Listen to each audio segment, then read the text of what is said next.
Hello दोस्तों, कक्षा 10वीं की मैथ जिसका है मॉडल पेपर वो हम लेके आए हैं 24-25 का। इसमें हम इस वीडियो के माध्यम से एक से पहले क्वेश्चन को कंप्लीट करेंगे। पहले क्वेश्चन में जो भी जितने भी क्वेश्चन हैं वो हम पूरे करेंगे बहुत आराम से करेंगे, ठीक है। और पहला क्वेश्चन है कि सही विकल्प चयन करके उत्तर पुस्तिका में लिखिए, ठीक है ना। तो पहला क्वेश्चन कह रहा है हमसे कि 96 और 404 का में से क्या होगा। में से को इंग्लिश में कहते हैं भैया एचसीएफ। क्या कहते हैं? एचसीएफ। तो मेरे को में से निकालना है। क्या निकालना है? में से। वो भी दो संख्या होगा, एक तो 96 का और एक 404 का, ठीक है ना। तो देखिएगा एचसीएफ निकालना, तो एचसीएफ हमेशा अलग अलग संख्याओं का निकलता है, अलग अलग संख्याओं का निकलता है, ठीक है ना। तो देखो 96 का मैं एचसीएफ निकालता हूँ पहले। 96 का एचसीएफ और यहाँ 404, ठीक है। बहुत आराम से करेंगे, समझना। यहाँ 96 है तो सबसे पहले मैं किस संख्या का भाग लूंगा? 2 का। सबसे पहले 2 का लगता है, फिर उसके बाद 3 का, फिर उसके बाद 5 का, फिर उसके बाद 7 का, फिर उसके बाद 11 का। ऐसा नहीं है कि 2 के बाद 3 का दे दो, 3 का जाएगा, और 3 के बाद जस्ट तुम 4 का दे दो, 4 का भाग नहीं लगता, ठीक है। तो सबसे पहले मैं 2 का दूंगा। 2 का भाग मैंने 9 में दिया, 9 में दिया, तो 2 चौके 8, 4 बार तो पूरा पूरा गया। एक मेरा शेष पर बच गया, वो अगली संख्या पे मैं लगा दूंगा, ठीक है। अब ये बढ़ गए मेरे 16, फिर 2 का भाग मैं 16 में दूंगा, 2 अंटी के 16, ठीक है। फिर 2 का दिया वापस, 2 दूनी के 4, 2 चौके 8, 2 दूनी के 2 एक कम 2, 2 दूनी के 4, 2 के 12 में दूंगा, 2 6 की 12, फिर 2 का 6 में दूंगा, 2 3 6। अब 2 का नहीं जा रहा तो मैं किसका दूंगा? 3 का। किसका? 3 का। 3 एकम 3। ये मैं इसलिए बता रहा हूँ क्योंकि ये मैं बता चुका हूँ तुमको, ठीक है ना, पहले क्लासों में। फिर 404 का दूंगा, तो सबसे पहले 2 का दूंगा, 2 दूनी के 4, फिर 0, फिर 2 दूनी के 4, फिर 2 का दिया, 2 एकम 2, फिर 0, फिर 2 एकम 2, फिर दिया। हाँ, अब यहाँ आ गया मेरे पास 101, ठीक है ना। यहाँ आ गया मेरे पास 101। तो देखो बेटा, देखो मेरे बुद्धू कि 101 है यहाँ, तो इस संख्या के अंदर सिर्फ 101 का ही भाग जाएगा, इसके अलावा और किसी संख्या का भाग नहीं जाएगा, ठीक है। तो यहाँ लिखूंगा मैं, यहाँ लिखेंगे 101। कितने? 101। जैसे ही मैंने 101 का भाग 101 में दिया तो 1 बढ़ जाएगा, ठीक है। अब इसने पूछा एचसीएफ, तो भाई में से निकालना है, तो इंग्लिश में एचसीएफ कहते हैं। तो 96 का भैया एचसीएफ की गुणनखंड कितने आए वो लिखेंगे यहाँ। तो यहाँ आए कम से कम 5 बार तो 2 आए और 1 बार 3 आए। 5 बार तो मेरे पास 2 आए और 1 बार 3 आए, ठीक है। तो देखो 2 गुणा में 2 गुणा में 2 गुणा में 2 गुणा में 2 और 1 बार 3। फिर यहाँ आए 404 की, फिर यहाँ लिखूंगा 404 में कितने आए? 2 बार और 101। 2 गुणा में 101। मेरे को एचसीएफ निकालना है। एचसीएफ में क्या होता है, जो संख्या मेरे को मिलती है वही मैं उसको ही लेता हूँ, ठीक है ना। जो संख्या मेरे को मिलती है मैं उसको ही लेता हूँ। तो देखो यहाँ मेरे पास 2 है नहीं, है ना। और नीचे वाली संख्या में भी मेरे पास कितना है? 2। तो ये रहा 2, 1 2 1, दोनों 2 में से मैं कितने 2 लूंगा? 2 2 लूंगा, ठीक है ना। फिर गुणा, फिर आगे चलेंगे। यहाँ मेरे पास 2 1 हो रहा है, फिर अगली संख्या में यहाँ भी मेरे पास 2 1 बार होगा, तो इन दोनों में से मैंने 1 2 ले लिया, ठीक है, ले लिया। फिर देखो, फिर यहाँ 2 है लेकिन यहाँ नीचे 2 नहीं है, ये 2 थे मैंने काउंट कर लिए पहले से, फिर 1 2 ये और नहीं है, फिर 2 है, फिर इसमें नहीं है। यहाँ 3 है लेकिन यहाँ 3 नहीं है। तो मेरा एचसीएफ कितना हो जाएगा बताओ? मेरा एचसीएफ कितना हो जाएगा? 2 को 2 से मल्टीप्लाई करूंगा, गुणा करूंगा, 2 दूनी की 4, कितना? 4। तो यही मेरा आंसर होगा, ठीक है, यही मेरा आंसर होगा। तो ऑप्शन नंबर दैट, ये मेरा करेक्ट ऑप्शन होगा, ठीक है ना। इस तरह से हमारा एचसीएफ पूरा हुआ। अब इसका अगला क्वेश्चन लेते हैं, ठीक है ना। दूसरा क्वेश्चन है बहुपद px बराबर x square minus 2x minus 15 के शून्य a व b हो तो a b का मान ज्ञात कीजिए, ठीक है ना। a b का मान ज्ञात कीजिए। तो देखिएगा मेरे से क्या पूछ रहा है क्वेश्चन कि जो कोई बहुपद दिया हुआ है, ठीक है ना, इसमें से कोई बहुपद है और इनके शून्य इसने दिए हुए हैं a तथा b, ठीक है ना। शून्य दिए हुए हैं ए और बी, ये है तो ए बी का मान ज्ञात कीजिए।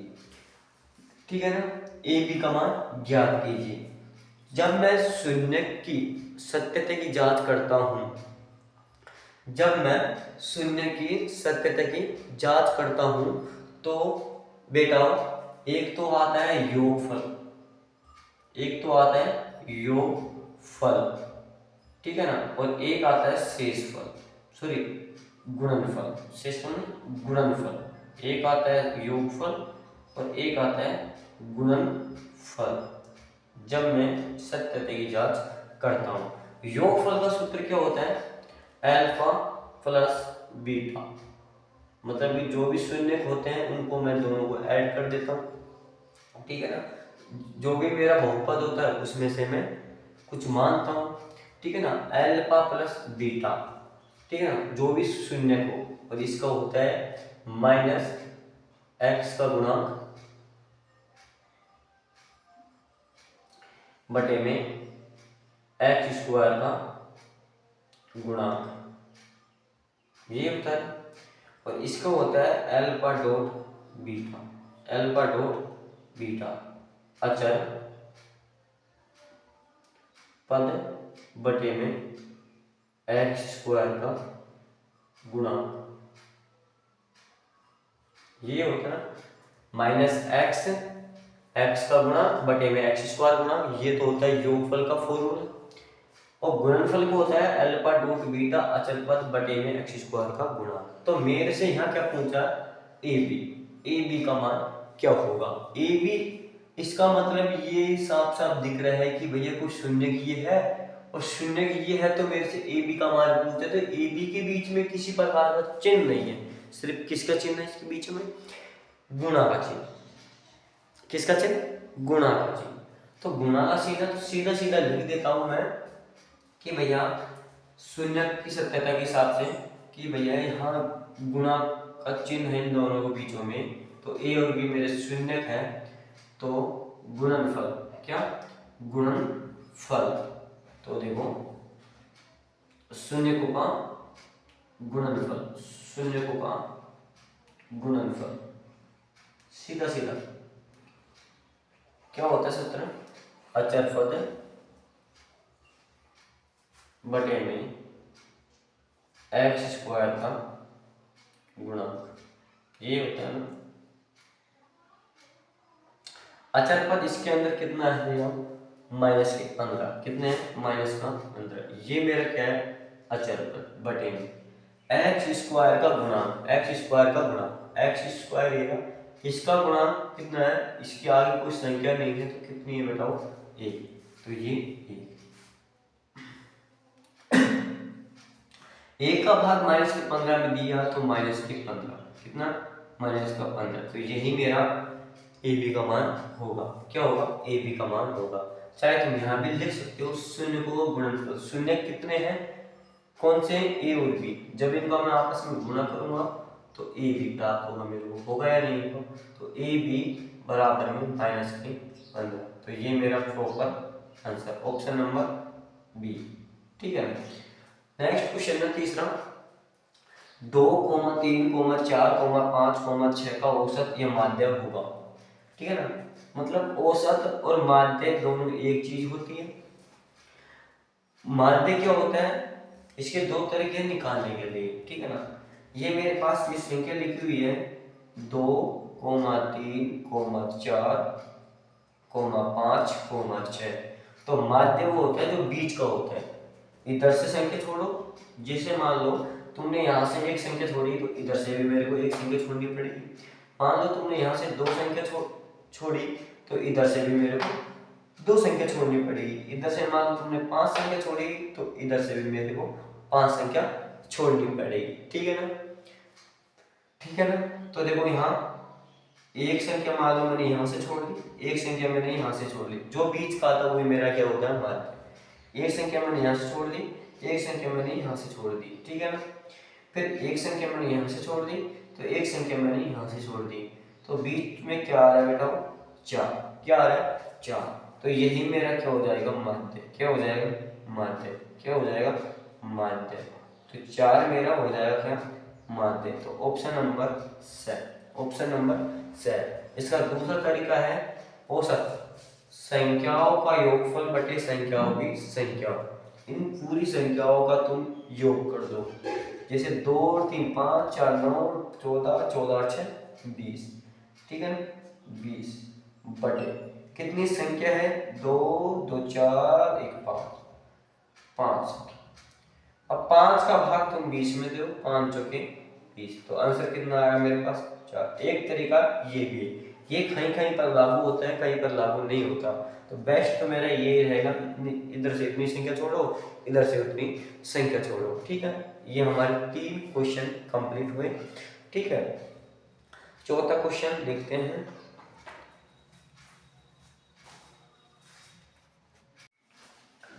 देखिएगा क्वेश्चन नंबर चौथा क्या कह रहा है, यदि 2x प्लस का y बराबर में 6 हो तो इसे संतुष्ट करने वाला युग्म होगा। इसके संतुष्ट करने वाला युग्म होगा। ऑप्शन है हमारे पास में 1,2, 2,1, 2,2 और 1,1। ये मेरे पास क्या है, ऑप्शन। इन ऑप्शन में से कोई एक ऑप्शन ऐसा है जिसको ये इस समीकरण को संतुष्ट रूप से कर सकता है, तो वो कौन सा ऑप्शन है वो चेक करेंगे हम, ठीक है ना। देखिएगा यहां मेरे पास 2x प्लस के y इज इक्वल टू में 6, ठीक है ना। तो यहाँ मेरे को x का मान पुट करना है और यहाँ मेरे पास y का मान पुट करना है, इन्हीं ऑप्शनों में से, ठीक है ना। मैं पहले ऑप्शन की बात करता हूँ। तो पहले ऑप्शन में ये 1,2 है, तो जो शुरू का आता है वो आता है x का, ज्यामितीय निर्देशांक में जो अक्षर शुरू में आता है वो x का मान जाता है और जो बाद में आता है वो y का मान जाता है। तो ये हो जाएगा x का और ये हो जाएगा y का। संतुष्ट का मतलब होता है, एक बच्चा पूछ रहा है संतुष्ट, संतुष्ट का मतलब होता है कि इनका योगफल x और y का मान यहाँ पुट करने के बाद, इन दोनों को जोड़ने के बाद इसका आंसर इसके बराबर आए, तब तो मेरा ये समीकरण संतुष्ट करता है, अन्यथा नहीं।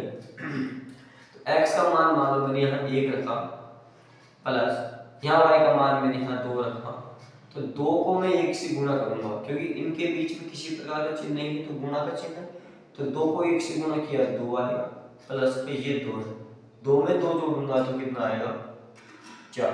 कितना आएगा, 4। तो यहाँ 4 बराबर में 6, 4 बराबर में 6, ये ऑप्शन तो मेरा गलती, ये ऑप्शन तो बैठ नहीं सकता, ये संतुष्ट नहीं कर सकता। फिर मैं बाकी चर्चा चलाता हूँ। तो ये x का मान, ये y का मान, ये x का मान, ये y का मान, x का मान की जगह x का मान पुट करूंगा, y की जगह y का मान पुट करूंगा। तो 2 का यहाँ दूंगा, 1 को यहाँ दूंगा, 2 दूनी की 4, 4 में 1 जोड़ूंगा तो 5, तो यहाँ मेरे क्या है 6। तो बेटा ये भी मेरा ऑप्शन गलत होगा। फिर यहाँ हाँ इस ऑप्शन को देखना, इस ऑप्शन में यहाँ 2 है, यहाँ 2 है, ये x का मान, ये y का मान, 2 को मैं यहाँ 2 रखूंगा x की जगह और इस 2 को मैं y की जगह रखूंगा। 2 दूनी की 4, 4 में जैसे मैंने 2 जोड़ा, 4 में मैंने जैसे 2 जोड़ा तो 6 प्राप्त होते हैं, 6 इसके बराबर, 6 इसके बराबर है, 6 इसके बराबर है, ठीक है ना। तो ये ऑप्शन मेरा करेक्ट ऑप्शन होगा, ठीक है ना। तो स ऑप्शन मेरा द राइट आंसर हो जाएगा। 5वां क्वेश्चन देखना, यदि AP का प्रथम पद 6 है, AP है कोई समांतर श्रेणी, समांतर श्रेणी का प्रथम पद A है, प्रथम पद 6 है और सार्वंतर 3 है, मतलब कि A का मान 6 दिया हुआ है, सार्वंतर को D से नोट करते हैं, D का मान मेरे पास 3 दिया है। तो AP ज्ञात कीजिए, तो AP ज्ञात कीजिए। तो बेटा AP का जो फॉर्मूला होता है, AP निकालने का तरीका क्या होता है कि AP कैसे निकाली जाती है। तो AP का एक फॉर्मूला होता है A, A प्लस में D, A प्लस में 2D, A प्लस में 3D, चलता रहता है, ठीक है ना। A का मतलब क्या होता है, प्रथम पद, प्रथम पद मेरे क्वेश्चन में दिया है 6, ठीक है ना। A प्लस D, A का मतलब प्रथम पद को मैं लिखूंगा प्लस डी का मान मेरे को 3 दिया, 3 में यहाँ पुट करूँगा, ठीक है ना, कोमा ए का मान 6 प्लस 2 सूत्र के हैं, डी का मान 3 है, 3 यहाँ रखूंगा, ए का मान 6 प्लस 3, डी का मान 3 है, 3 में यहाँ रखूंगा, 6 ऐसे कैसे, कोमा 6 में 3 जोड़ा तो 9, 6 3 दूनी 6, 6 6 12, कोमा 3 3 9, 9 3 15, ये मेरी क्या हो जाएगी समांतर श्रेणी, 6 9 12 15, 6 9 12 15, 6 9 12 15, तो द राइट आंसर पहला ऑप्शन मेरा करेक्ट ऑप्शन होगा, ठीक है ना। छठा क्वेश्चन है, निम्न में से कौन सी समरूपता की कसौटी नहीं है। निम्न में से इन चारों ऑप्शन में से ऐसा कौन सा ऑप्शन है जो समरूपता की कसौटी नहीं होगा, कि इन चारों ऑप्शन में से मैंने ऐसा कौन सा नियम है जो नहीं पढ़ा, ठीक है ना। समरूपता की कसौटी नहीं है तो नहीं का मतलब ये है कि चारों ऑप्शन में से मेरे को 3 ऑप्शन ऐसे हैं जो एकदम करेक्ट होगा, और इन तीनों के अलावा एक ऑप्शन ऐसा होगा जो मेरा गलत होगा, जो मैंने पढ़ा नहीं है। तो पहले ऑप्शन की बात करता हूं मैं कि एंगल कौन को इंग्लिश में कहते हैं एंगल, तो एंगल एक एंगल हीरा, तो ट्रिपल ए ये मैंने पढ़ा है हमने कि भैया जब 3 कोण किसी त्रिभुज में 3 कोण बराबर हो तो उसमें ट्रिपल ए वाला नियम लग जाता है। तो ये ऑप्शन तो मेरा पढ़ा है, तो ये ऑप्शन तो मेरा नहीं होगा। भुजा कोण भुजा ये भी मैंने पढ़ा है। मान लो कोई साइड, इंग्लिश में साइड कहते हैं भुजा को, इसको एंगल कहते हैं, इसको साइड कहते हैं। साइड एंगल साइड, जब किसी त्रिभुज में 2 भुजा और एक कोण बराबर हो तो में वो त्रिभुज समरूप हो जाता है, तो ये भी मैंने पढ़ा हुआ है। भुजा भुजा भुजा ट्रिपल एस, जब किसी त्रिभुज में 3 भुजा बराबर हो जाए, जैसे समबाहु त्रिभुज में, ऐसा त्रिभुज कोई सा त्रिभुज में तीनों भुजाएं बराबर आ जाए तो वह भी क्या होती है, समरूपता होती है। तो ये भी मैंने पढ़ा है। जब 3 चीज मैंने पढ़ी हुई है तो चौथी चीज मैंने अपने आप ही गलत हो जाएगी, चाहे पढ़ो चाहे ना पढ़ो, ठीक है ना। तो यही मेरा ऑप्शन नंबर बी ऑप्शन इसका करेक्ट आंसर हो जाएगा। क्यों होगा, क्योंकि ये चीज मैंने पढ़ी हुई है, ये भी चीज पढ़ी हुई है, ये भी चीज पढ़ी हुई है। जब 3 चीज मैंने पढ़ी हुई है और एक चीज जो मैंने पढ़ी नहीं है, वो तो मेरी डी, जो बचा पूछा क्या है मेरे पास डी ऑप्शन, तो डी ऑप्शन बच रहा है, तो ये मेरा सही उत्तर होगा। और इसने पूछा भी क्या है, समरूपता की कसौटी नहीं है। ऐसा समरूपता की कसौटी, ऐसा ऑप्शन बताइए जिसमें मैंने समरूपता के नियम नहीं पढ़े, ठीक है ना। ये 3 नियम तो मैंने पढ़े हुए, एक चौथा नियम नहीं पढ़ा, जो कोण भुजा भुजा, कोण भुजा भुजा। अब तुम कहेंगे गुरुजी क्वेश्चन नंबर 7वां, बिंदु ए का निर्देशांक दिया हुआ है 4,0 और बी के निर्देशांक दिए हुए 0,4 हो, तो ए बी का मध्य बिंदु, ए बी का मध्य बिंदु क्या होगा, ए बी का मध्य बिंदु होगा क्या होगा, ये मेरा क्वेश्चन है। देखिएगा बहुत बढ़िया क्वेश्चन है कि ए के निर्देशांक तो मेरा ये रहा, कोई 2 बिंदु हो, 2 बिंदु है, तो 2 बिंदुओं के मध्य बिंदु की दूरी पूछिए मेरे से कि मध्य बिंदु होगा। जैसे माना ये मेरा कोई रेखाखंड है, ये मेरा कोई रेखाखंड है, ये मेरा ए व्यक्ति खड़ा है, यहाँ मेरा बी व्यक्ति खड़ा है, इनका मध्य बिंदु कहाँ पर, ये दोनों कहाँ पर आके मिलेंगे, यहाँ मिलेंगे, यहाँ मिलेंगे, यहाँ मिलेंगे, वो मेरे को बीच का बिंदु है वो निकालना है। क्या निकालना है, बीच का बिंदु। तो देखिएगा यहाँ, तो ये इसके निर्देशांक 4,0 और इसके निर्देशांक 0,4। तो बेटा मेरे को मैंने बताया था मध्य बिंदु के निर्देशांक, मध्य बिंदु के निर्देशांक क्या होते हैं, मध्य बिंदु के x, y, ठीक है ना, x, y, x1 प्लस का x2 बटे में 2, y1 प्लस के y2 बटे में 2, ये मेरे मध्य बिंदु निकालने का निर्देशांक वाले फॉर्मूला है। ये इस सूत्र से मैं मध्य बिंदु का बिंदु निकालूंगा, तो देखिएगा यह x है या y है, ठीक है ना। तो देखिएगा x की वैल्यू, ये मेरा x का मान हो जाएगा x1 का, ये मेरा x2 का मान हो जाएगा, ये मेरा y1 का मान हो जाएगा और ये मेरा y2 का मान हो जाएगा। तो x1 की जगह मैं x1 का मान 4 दूंगा प्लस x2 का मान मेरे पास 0 है, 0 लिख दिया बटे में 2, y1 का मान 0 है और y2 का मान 4 है, 0 प्लस के 4 बटे में 2, 4 में 0 जोड़ा 4 बटे में 2, 0 में 4 जोड़ा तो 4 बटे में 2, ठीक है ना। ये मेरे इसको नहीं आ रहा ऑप्शन। तो आगे देखेंगे, आगे काटा पीटी करेंगे तो 2 का भाग 2 में 4 में दिया 2 आया, फिर 2 का भाग 2 में 4 में दिया 2 आया। तो इसके निर्देशांक जो ए बी का मध्य बिंदु होगा वो कितना होगा मेरा 2,2 option number C, option number C right है। फिर देखिएगा 8वां क्वेश्चन क्या कह रहा है मेरे से, त्रिभुज एबीसी में कोण बी समकोण है, कोण बी समकोण है तथा कोस ए बराबर 3/5 हो तो साइन ए का मान होगा, साइन ए का मान होगा। तो देखो त्रिभुज बनाते हैं पहले एक बढ़िया सा त्रिभुज बनाया, एक ये बना दिया त्रिभुज। ये ऐसा कह रहा है मेरे से कि जो त्रिभुज है उसका बी एक है समकोण, बी बिंदु जहां अंकित करो वहां अंकित करो जहां मेरा एक समकोण त्रिभुज बन जाए। तो बेटा 90 डिग्री यहाँ तो बनना हुआ है, तो मैं यहाँ क्यों ना बी अंकित कर दूं, यहाँ बी बिंदु मैंने यहाँ अंकित कर दिया और ये मेरा 90 डिग्री का एंगल, तो यहाँ तुम ए अंकित कर दो, यहाँ सी अंकित कर दो, ठीक है। फिर बोला आगे मेरे कोस ए बराबर में 3/4, कोस ए बराबर में 3/4, तो कोस ए का मान मेरे को 3/5, ठीक है।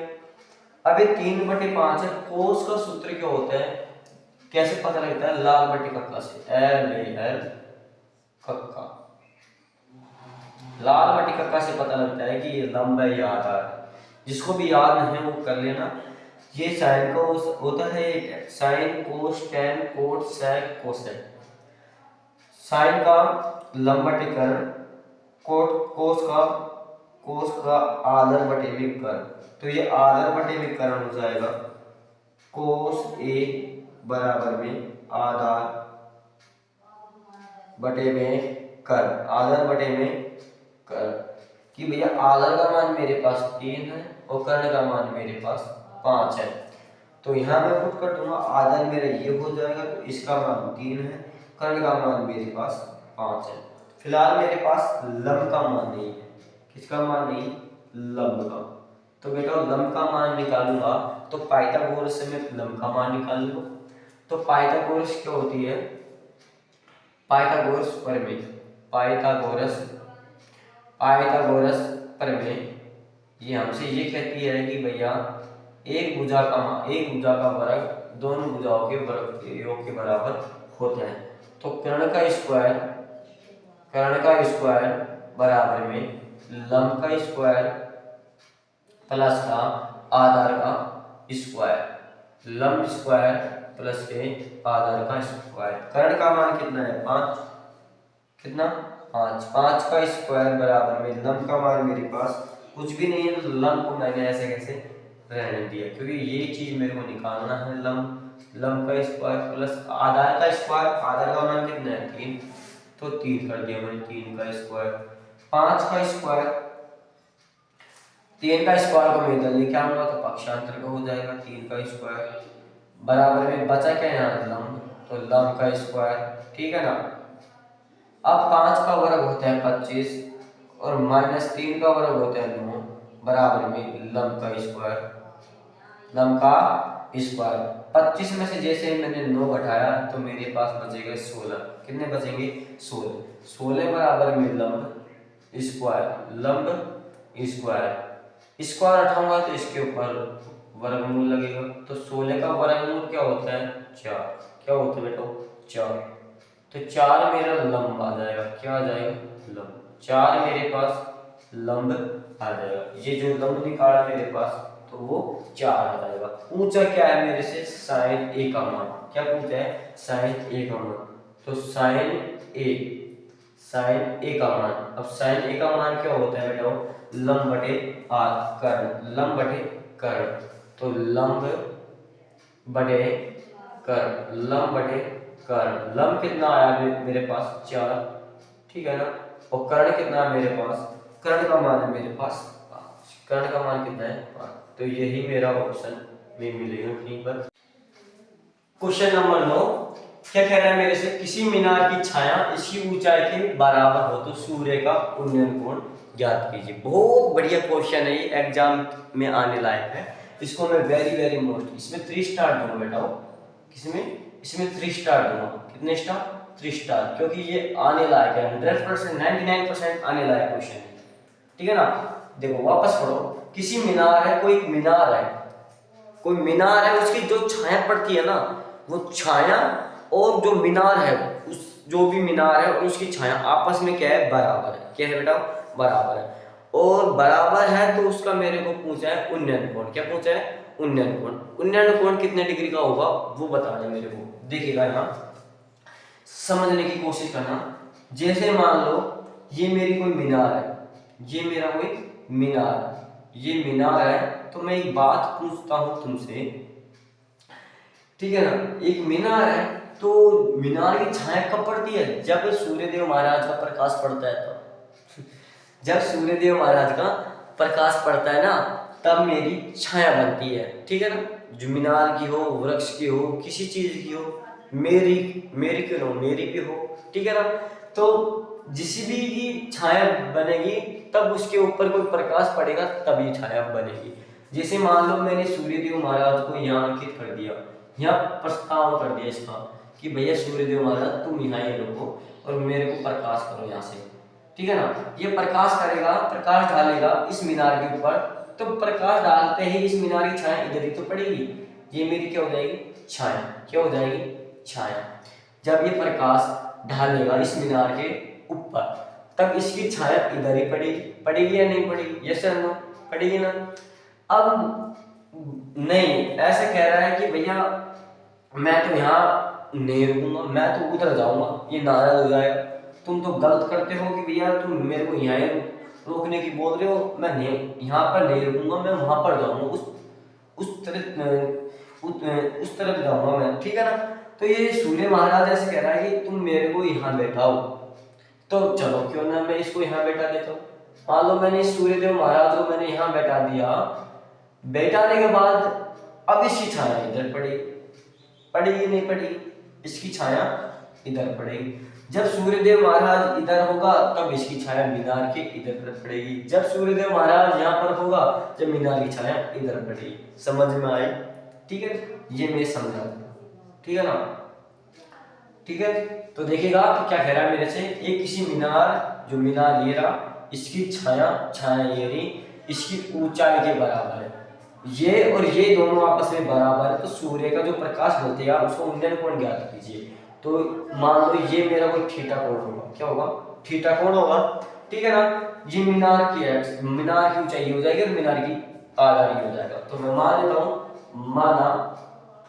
माना कि मीनार की, माना मीनार की ऊंचाई, माना मीनार की ऊंचाई x मीटर, ठीक है ना, ठीक है ना। जब भैया मीनार की ऊंचाई x है तो भैया छाया की भी लंबाई क्या होगी,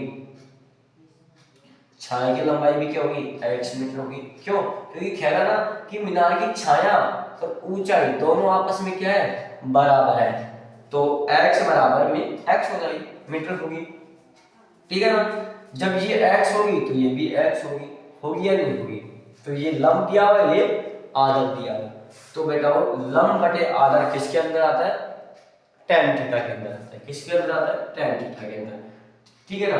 तो ये त्रिभुज दिया हुआ है ABC, त्रिभुज ABC, थीटा का मान मेरे को निकालना है, थीटा का मान कितना होगा, तो tan थीटा बराबर लंब बटे में आधा, लंब बटे में आधा, लंब का मान मेरे पास x है, बटे में आधार का मान x है, तो x से x कटेंगे a, क्या होगा a, tan थीटा बराबर में a, tan थीटा बराबर में 1 का मान किस साइन के अंदर होता है जिसे tan कट जाए, tan थीटा इसकी जगह में tan थीटा बराबर में tan 45 डिग्री का मान, tan से tan कट जाएगा, थीटा की वैल्यू कितनी आ जाएगी मेरे पास बेटा वो 45, कितनी 45, कितनी 45, तो ऑप्शन नंबर सी। जो 10वां क्वेश्चन है, वर्ग अंतराल 10 में 10 से 25 का वर्ग चिन्ह होगा। देखो वर्ग अंतराल 10 से 25, 10 से 25, 10 से 25 का जो मध्य बिंदु होगा, मध्य बिंदु आएगा वही मेरा वर्ग चिन्ह होगा। 10 में 25 जोड़ूंगा तो 35, 35 में जैसे 2 का भाग किया मैंने आधा किया तो कितना आएगा 37.5, सॉरी 17.5, कितना 17.5, तो ऑप्शन नंबर सी। ठीक है ना, मतलब कि x का मान, x का मान कैसे निकालता हूँ, a प्लस बी बटे में 2, a का मान b का मान दोनों ऐड करके ये a का मान हो जाएगा, ये b का मान हो जाएगा, इन दोनों को ऐड करके और 2 का भाग दिया, 2 का भाग दिया 25 और 10 35, 35 में 2 का भाग दिया, जैसे ही 2 का भाग दिया तो मेरे को क्या प्राप्त हुआ 17.5। यहाँ तक तो मैंने 10% समाप्त कर लिए। ठीक है, बहुत अच्छे अच्छे क्वेश्चन है ना।